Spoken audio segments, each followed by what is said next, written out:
So Forbes.com put out a Gen Z quiz. And this was the headline of the article in which the quiz is in. And I'm going to take it momentarily. And true to who I am, man of the people, I'm going to transparently take this quiz. I've not seen it. I'm going to see how well I know Gen Z. So what companies need to know about hiring Gen Z? The Z factor. This was the title of the article.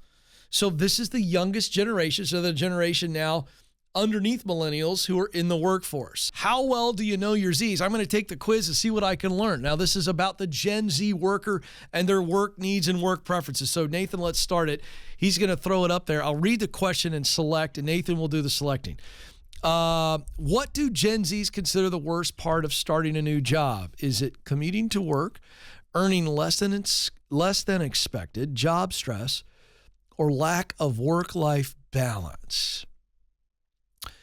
I'm going to say the worst part of a new job would be a lack of work-life balance. I'm going to select that one. Let's see.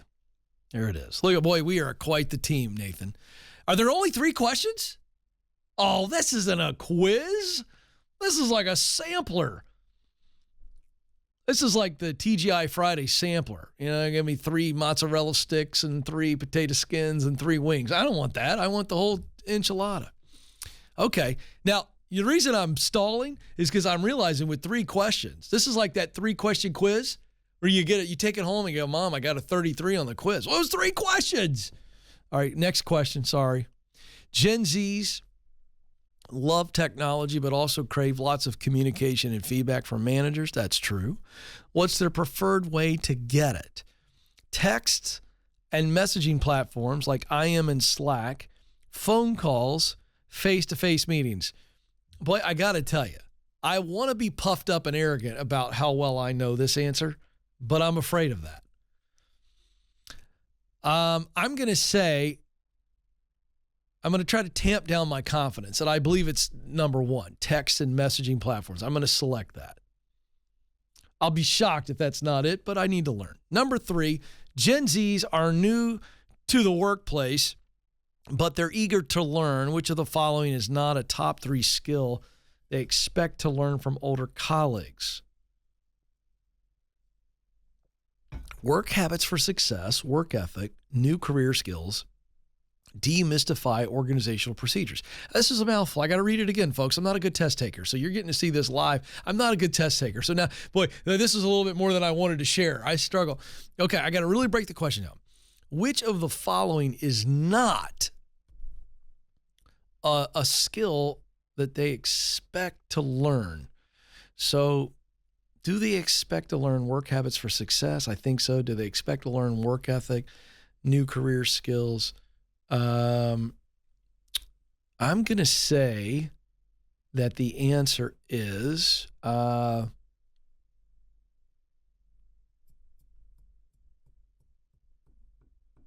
going to say demystify organizational procedures. That just feels like a mouthful. All right. So now see my results. Oh, dear. What? Did I get it right? Wait a second. How well do you know your Zs? What do Gen Z consider the worst part of their starting? The correct is job stress. And I said lack of work-life balance. Okay, so oops. Gen Z struggle with handling job stress, working in a high-pressure environment. Working overtime and inability to manage stress are their top 3 causes of job burnout. Working in a high-pressure environment. Okay, so job stress. Okay. All right, second question. Oh, boy. I did not do well. Gen Zs love technology, but also crave lots of communication and feedback from managers. What's the preferred way to get it? I said text and messaging platforms. The correct answer is face-to-face meetings. Well, now this is exciting. I'm shocked by that, but that is really good. 83% of Gen Zs prefer in-person meetings with managers over other options. Okay. So okay. So now hold it right here, Nathan. This is partly because I'm afraid to see if I got a 0. This is really great news, and leaders out there, this is not what I would have expected because I got 3 kids that are Gen Zers.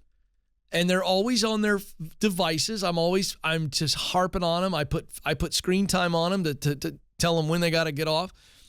But I think it's because they've grown up with this, and they've got a screen context for like their personal life and the way they do. But like in the they want to know where they stand, and they really need that assurance of that parent or that teacher.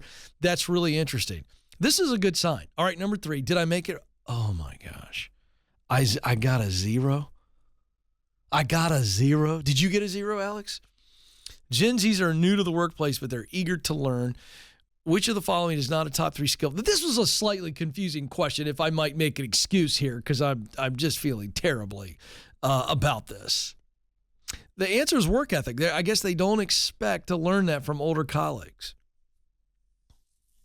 I don't know why. Gen Z sees themselves as extremely driven self-starters.